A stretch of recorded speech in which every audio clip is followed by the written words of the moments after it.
पुढची महत्त्वाची बातमी बघूया। टिपू सुलतानला शिवरायांच्या समकक्ष पाहिलं पाहिजे। टिपू सुलतान हा शौर्य गाजवणारा योद्धा होता असं वादग्रस्त वक्तव्य काँग्रेसचे प्रदेशाध्यक्ष हर्षवर्धन सपकाळ यांनी केलेलं आहे। सपकाळांच्या या वक्तव्यानंतर आता त्यांच्यावर टीकेची झोड उठलेली आहे। स्वतः मुख्यमंत्र्यांनी सुद्धा सपकाळांना चांगलंच सुनावलंय।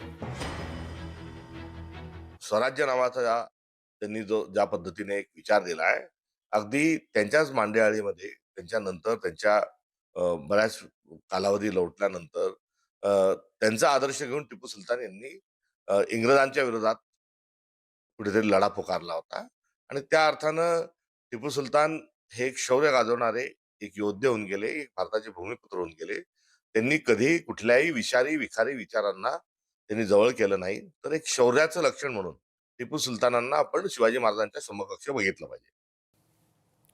हर्षवर्धन सपकाळांनी छत्रपती शिवाजी महाराजांची तुलना टिपू सुलतानशी केल्याच्या वक्तव्यानंतर आता राजकीय वर्तुळात खळबळ उडाली। या पार्श्वभूमीवर मुख्यमंत्र्यांनी तीव्र संताप व्यक्त केलाय। हजारो लाखो हिंदूंची हत्या करणारा टिपू सुलतान याची तुलना करून दोघांनाही सारखा सन्मान द्या म्हणणं यापेक्षा जास्त लांगुल चालन, जोडे चाटणं हे या जन्मात मी बघितलेलं नाही। आम्ही हे बिलकुल सहन करणार नाही। टिपू सुलतान आणि छत्रपती शिवरायांची तुलना केली याबद्दल त्यांनी माफी मागितली पाहिजे आणि अशा पद्धतीनं जर ते बोलत असतील तर काँग्रेस पक्षामध्ये थोडी जरी नैतिकता राहिली असेल तर काँग्रेस पक्षाने देखील याचा कॉग्निझन्स घेतला पाहिजे। मला असं वाटतं की हे कोणत्या शाळेत इतिहास शिकले याचं देखील संशोधन केलं पाहिजे आणि हा जो नवा इतिहास हे लिहितायत हा इतिहास महाराष्ट्र खपवून घेणार नाही, भारत खपवून घेणार नाही। हर्षवर्धन सपकाळांकडनं टिपू सुलतानचं कौतुक अजूनही सुरूच आहे। टिपू सुलतान हा पराक्रमी आणि स्वराज्यप्रेमी होता। फडणवीस ज्या विचारातून येतात त्या विचारांचे लोक इंग्रजांची गुलामी करत होते असं म्हणत सपकाळांनी फडणवीसांच्या आडून संघावर सुद्धा आता टीका केल्याचं दिसतंय।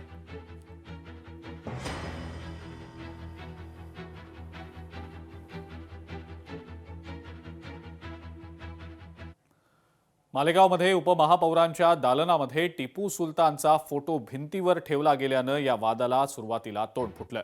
त्यावर भाष्य करताना हर्षवर्धन सपकाळांनी छत्रपती शिवाजी महाराज आणि टिपू सुलतान यांच्यातील काम समकक्ष आहे असं वक्तव्य केलं होतं। सपकाळांच्या विधानानंतर संताप व्यक्त होतोय। काही प्रतिक्रिया या संदर्भातल्या समोर आलेल्या आहेत, पाहूया। म्हणून शिवरायांची तुलना ही कोणाशी होऊ शकत नाही। टिपू सुलतानांची लढाई इंग्रजांनी झाल्या, परंतु शिवरायांची त्याची तुलना होऊ शकत नाही। राहिला हर्षवर्धन सपकाळ, तर हा हैदराबादच्या निजामाची वैचारिक अवलाद आहे, हे नेहमी सांगत असतो। त्याला वारंवार या मातृभूमीशी ज्या लोकांनी बलिदान दिलं त्याच्याबद्दल वारंवार बोलण्याची त्याला सवय आहे। एवढा तो राजकीय नेत्यांबद्दलही काही त्या ठिकाणी बोलत असतो। पण शिवरायांची तुलना कोणाशी दुसऱ्या इतरांशी करू नये। छत्रपती शिवाजी महाराजांची तुलना जबरदस्तीनं धर्मांध राजवटीचे प्रतिनिधित्व करणाऱ्या टिपू सुलतानशी करणं म्हणजे इतिहासाचा घोर अपमान आहे। काँग्रेसनं प्रदेशाध्यक्षाने केलेल्या या विधानाबद्दल संपूर्ण महाराष्ट्रातनंच तीव्र संताप व्यक्त होतोय। अशा व्यक्तींना महाराष्ट्रात राहण्याचा नैतिक अधिकार नाही आणि त्यांच्या या विधानाबद्दल केवळ माफी नाही तर काँग्रेस पक्षानं तात्काळ त्यांना कारवाई करून बडतर्फ करावं। त्यांच्या विधानाबद्दल त्यांनी केवळ माफी नाही तर काँग्रेस पक्षाने तात्काळ त्यांच्यावर कारवाई करत त्यांना बडतर्फ केलं पाहिजे। या संदर्भामध्ये उद्धव ठाकरेंनी आपली भूमिका स्पष्ट केली पाहिजे। काँग्रेसच्या या विधानाला उद्धवजी तुम्ही पाठिंबा देताय का? तुमच्या कथित हिंदुत्वाच्या व्याख्येत छत्रपती शिवाजी महाराजांचा अपमान बसतो का? घराच्या बाहेर या, महाराष्ट्राच्या जनतेसमोर उभे राहा आणि स्पष्ट उत्तर द्या। छत्रपती शिवाजी महाराजांबाबत तडजोड, तुलना किंवा अपमान महाराष्ट्र कदापि सहन करणार नाही। टिपू सुलतानची तुलना छत्रपती शिवाजी महाराजांसोबत करता? काँग्रेस मतांसाठी किती लांगुल चालन करणार आहे। फक्त मतांसाठी तुम्ही टिपू सुलतानला नायक करायचा प्रयत्न करता, परंतु महाराष्ट्र आणि देश कधीही टिपू सुलतानला नायक म्हणणार नाही। टिपू सुलतान खलनायकच होता आणि अशा खलनायकाची तुलना छत्रपती शिवाजी महाराजांशी करणं अतिशय चुकीचं आहे. त्याचा निषेध हर्षवर्धन सपकाळ यांचा मी जाहीर निषेध करतो. उपमहापौरांच्या दालनातील टिपू सुलतानचा फोटो आता काढला गेलेला आहे. मालेगावच्या उपमहापौरांच्या दालनामध्ये टिपू सुलतानचा फोटो लावला गेलेला होता आणि भाजपनं इशारा दिल्यानंतर आता हा फोटो काढला गेल्याचं समजतंय.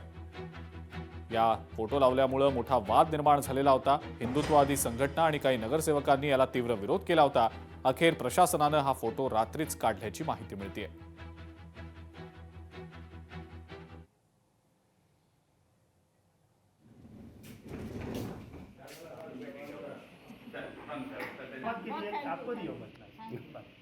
ठीक आहे, मला कधी कल्पना नाही, परंतु जे आहे जे नियमाने ठरलेलं आहे आणि राष्ट्रीय पातळीवर राज्य पातळीवर ठरलेलं आहे त्याप्रमाणे सगळ्यांना वागायला पाहिजे असं माझं मत.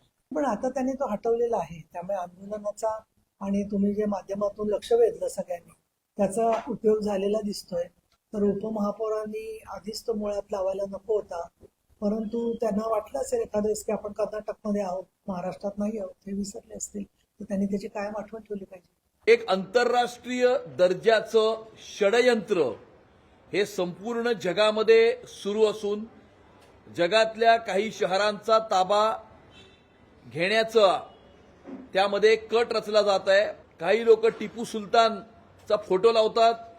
परवाच मुंबईच्या महानगरपालिकेमध्ये MIMच्या नगरसेवकांनी हिरव्या रंगामध्ये या ठिकाणी महानगरपालिकेमध्ये प्रवेश केला होता आणि त्यामुळे अशा प्रकारची वक्तव्य करणं, अशा प्रकारची कृत्य करणं हे काही राजकीय शक्ती आणि काही राजकीय व्यक्ती करत आहेत. अशा प्रकारच्या सर्व शक्तींना मुंबई आणि महाराष्ट्राची जनता येणाऱ्या काळामध्ये उखडून फेकल्याशिवाय राहणार नाही. मालेगावातल्या उपमहापौरांना टिपूचं प्रचंड कौतुक असल्याचं आता दिसतंय. दालनात कुणाचा फोटो लावावा हा आमचा अधिकार आहे. आमच्या विचारांच्या महापुरुषांचे फोटो आम्ही लावणारच. दुरुस्तीनंतर हा फोटो पुन्हा आम्ही दालनात लावणार असल्याचं उपमहापौर शान-ए-हिंद यांनी वक्तव्य केलेलं आहे.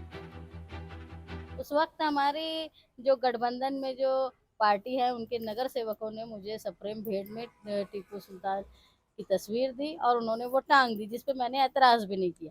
और उसको निकालने की बात यह है कि कल के दिन कुछ जो लोग समाज में तनाव पैदा करने की कोशिश करते, छोटी छोटी बातों को बड़ा बड़ा मुद्दा बनाते हैं, वो बैठे हुए थे कमिश्नर के यहाँ और उन्होंने बोला जब तक ये फ़ोटो नहीं निकलेगी हम जाएंगे नहीं। मैंने उनको नज़रअंदाज किया और उसके बाद वो चले गए और फ़ोटो वहीं लगी हुई थी और फ़ोटो के नीचे मैंने प्रेस वालों को संबोधन भी किया।